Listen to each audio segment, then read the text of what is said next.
புதுச்சேரியில் தனியார் கல்லூரி பேருந்தில் இருந்து தவறி சாலையில் விழுந்த மாணவன் மீது பின்தொடர்ந்து வந்த தனியார் பேருந்து ஏறி இறங்கியதில் சம்பவ இடத்திலேயே மாணவன் உயிரிழந்த சம்பவம் சோகத்தை ஏற்படுத்தியுள்ளது. புதுச்சேரியைச் சேர்ந்த மாணவன் அர்ஜுன் மதகடிப்பட்டு மணக்குள விநாயகர் பொறியியல் கல்லூரியில் 1ஆம் ஆண்டு பொறியியல் படிப்பு படித்து வருகின்றார். வழக்கம் போல் கல்லூரி பேருந்தில் மாலை வகுப்பு முடித்து வீட்டிற்கு வந்து கொண்டிருந்தார்.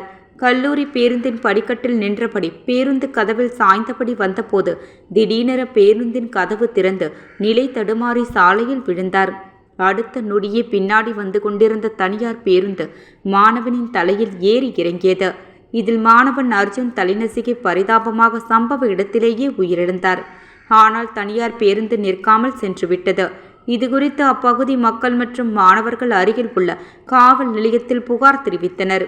இதன் பேரில் சம்பவ இடத்திற்கு விரைந்து வந்த போலீசார் மாணவனின் உடலை கைப்பற்றி பிரேத பரிசோதனைக்காக அரசு பொது மருத்துவமனைக்கு அனுப்பி வைத்தனர். கல்லூரி பேருந்திலிருந்து தவறி விழுந்ததில் பின்தொடர்ந்து வந்த தனியார் பேருந்து தலையில் ஏறியதில் உயிரிழந்த மாணவனின் உடலை பார்த்து சக கல்லூரி மாணவர்கள் நண்பர்கள் கதறி அழுத சம்பவம் சோகத்தை ஏற்படுத்தியுள்ளது. இதுகுறித்து போக்குவரத்து போலீசார் வழக்கு பதிவு செய்துள்ளனர்.